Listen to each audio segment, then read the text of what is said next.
یہ dual power میں سرکار چل رہی ہے، ان کا کچھ چلتا نہیں ہے. ہر کشمیری آج جانتا ہے، ہر کشمیری کی زبان پہ آپ کو کہ یہاں کی جو گورنمنٹ ہے بے بس ہے، ولاچار ہیں. صاحب ان کو چاہیے کہ لوگوں سے معافی مانگے اور گورنمنٹ کو الوداع کہے. دیکھیں، میں نے کہا ابتدائی میں کہوں گا آپ کو کہ یہاں کی جو گورنمنٹ ہے بے بس ہے، ولاچار ہیں. یہاں کے جو سی ایم ہیں ہمارے عمر عبداللہ صاحب، ان کو چاہیے کہ لوگوں سے معافی مانگے اور گورنمنٹ کو الوداع کہیں. یہ ڈیول پاور میں سرکار چل رہی ہے، ان کا کچھ چلتا نہیں ہے. حالانکہ یہ میں بات نہیں بول رہا ہوں، یہ ہر کشمیری آج جانتا ہے، ہر کشمیری کی زبان پہ ہے جنہوں نے اپنے ووٹ ضائع کیے. عمر عبداللہ صاحب لاچار چیف منسٹر ہیں یہاں کے. آپ ان کے اسٹیٹمنٹ دیکھیں، ان کی کیبنٹ کے اسٹیٹمنٹ دیکھیں، یا ان کے جو کولیگس ہیں اسمبلی کے ان کے اسٹیٹمنٹ دیکھیں. سبھی کہہ رہے ہیں کہ ہماری کوئی چلتی نہیں ہے. جب ان کی چلتی نہیں ہے، اپنی دکان بند کر دیں. جن کی پاور چلتی ہے چلنے دیے، تاکہ ہم کسی کو تنقید کرے. کل کو اگر سینٹرل گورنمنٹ کو ہی تنقید کا نشانہ بنائے ہیں، ان کو بنائیں گے.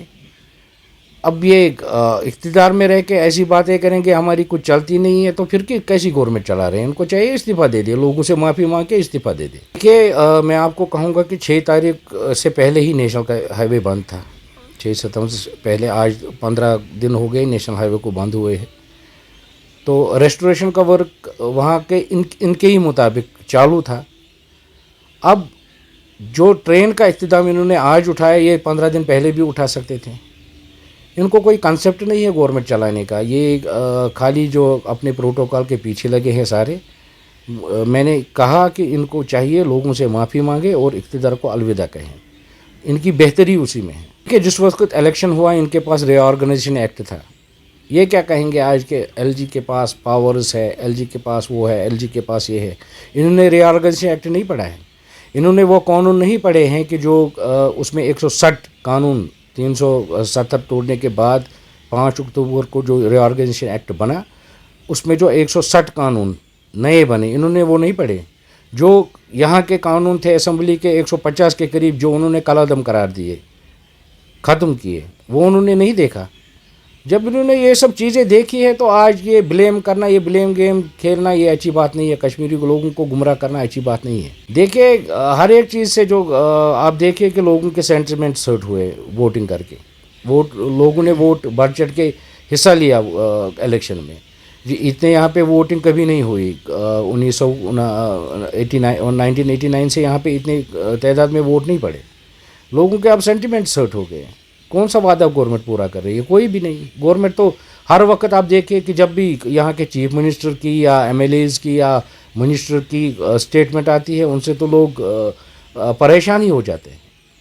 یہ تو ہر ایک اپنی جو اسٹیٹمنٹ ان کی ہوتی ہے، ہر ایک میں اپنی لاچاری دکھاتے ہیں. کہ ان کو پہلے ری آرگنائزیشن پڑھنا چاہیے تھا، اس کے بعد اپنا مینیفیسٹو بنانا چاہیے تھا.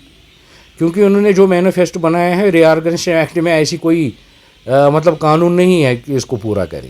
ان کے پاس ایسے کوئی پاورز نہیں ہے کہ چیف منسٹر کو کچھ کرے. ان کا جو کولیگ ہے پرسوں پی ایس سی میں بند ہوا، جو آج بھی بند ہے، ایم ایل اے مہراج ملک، تو ان کو پتہ نہیں تھا کہ ہمارے پاس کتنے پاورز ہیں. دیکھیں، میں کہوں گا کہ ایک بدقسمتی ہے ہمارے اسٹیٹ کی. یہاں پہ اقتدام بھی لیے جاتے ہیں تو بہت دیری سے لیے جاتے ہیں. آپ نے دیکھا ہوگا کہ جب فروٹ گروورز نے اپنے جو پھل ہے باہر بیچنے شروع کر دیے، اسی دوران نیشنل ہائی وے بند ہوا. تو سرکار کی طرف سے ایسا کوئی اقتدام نہیں جو ایک اچھا سیٹ اپ ہوتا اس سمے کا، تو وہ نہیں لیا. کیونکہ ڈیول پاور ہے، حکومت کو کچھ کرنا چاہ رہی ہے، ادھر سے کچھ ہو رہا ہے. لوگ پریشان ہیں اس چیز سے. ایک امید ہے کشمیری لوگوں کو کہ یہاں پہ اسٹیٹہڈ واپس ملے گا. مجھے نہیں لگتا ہے ان حالاتوں میں ہمارے ساتھ کشمیری قوم کے ساتھ کوئی ہے ہی نہیں. اگر کشمیری قوم کے ساتھ کوئی ہوتا تو 370 جو 5 اکتوبر 2019 میں واقع ہوا، پارلیمنٹ میں بل پیش کی گئی، کشمیریوں سے رائے نہیں لی گئی. تو آپ کیا توقع رکھتے ہیں؟ جس حکومت نے ہمارے سے 370 چھینا، وہ کیا واپس دینے کے موڈ میں ہوں گی؟ یہ توقع رکھنا ہی غلط ہے کہ ہمیں اسٹیٹ ہوڈ یا 370 یا 35 سے واپس ملے گا.